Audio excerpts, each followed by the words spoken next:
Welcome back. It's that time of the year again. People across the country have begun to rack their heads about the upcoming Union Budget 2012. As part of our special segment, Dear Finance Minister, we decided to speak to few citizens and find out what's on their wish list for Pranab Mukherjee. Today, it's the turn of the politicians' wish list to Pranab Da. Take a look.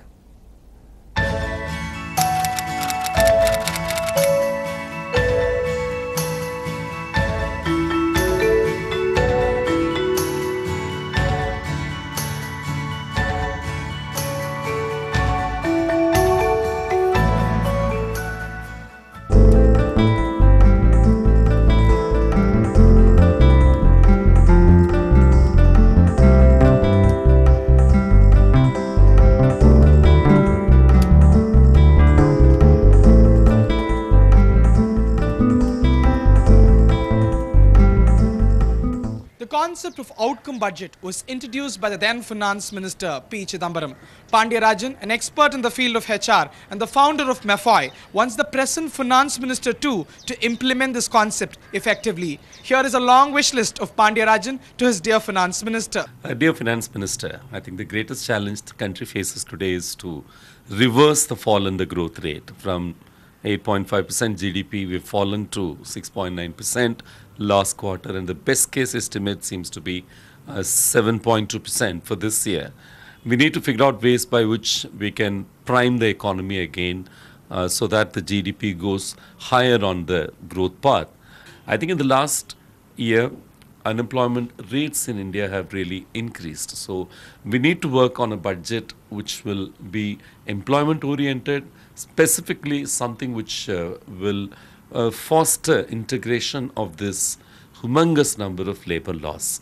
Integration of labor laws leading to better labor ecosystem will stimulate investments. In my view, the fallen investments which have happened last year, we need to stimulate it back to where it was originally. The number of jobs in the organized sector, which hit a high of around 1.5 million jobs, is again showing a trend towards lowering down. In my view, this has to be reversed. One of the things I like to see happen is what Mr. Chidambaram initiated about a decade ago, when he said there will be an outcome budget. Every allocation to every ministry, there will be a commitment on how many new jobs get created. It just lasted for one budget, and after that, successive finance ministers have given it a go by. Maybe it's time to restore that. One of the things which most people have been speaking about is repatriating the money from the Swiss banks. And with HSBC being open enough to let us have the names and the account numbers and everything of these people who are holding the Swiss bank accounts, I think we should take a leaf from what some of the European countries have done. Like I understand Germany and UK recently have been able to actually get the Swiss banks to share a part of the money which has been kept there in the Swiss bank account towards the legitimate tax that these people have to pay. And it runs to $2-3 billion as far as I understand. So I think instead of holding ideological positions on these Swiss bank accounts, it's time the government takes practical tips from some of the governments which have found ways by which revenue can be earned for the government. Your entire mobilization of revenue should take this tack of getting our own legitimate tax revenue out of the illegitimate money which has been stacked up in the overseas banks. Nothing wrong in following the footsteps of Germany and UK while it comes to repatriating our money from the Swiss bank.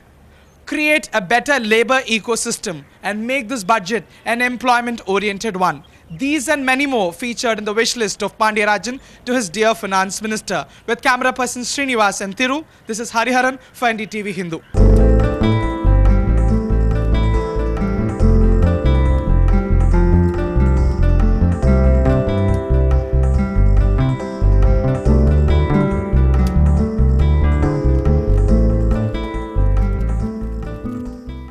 Moving on to some entertainment news. Agnipath, the remake, releases on the 26th of January.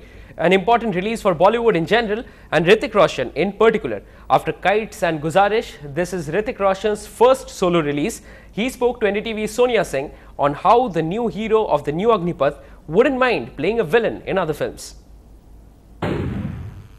Suddenly, there's all this buzz in Bollywood about playing the bad guy. We saw Shah Rukh in Don 2. Sanjay Dutt, of course, is the villain here as a Kancha Cheena. Do you ever think you're seen as a good hero? Do you ever, does the bad or the notion of playing the villain appeal to you ever as well?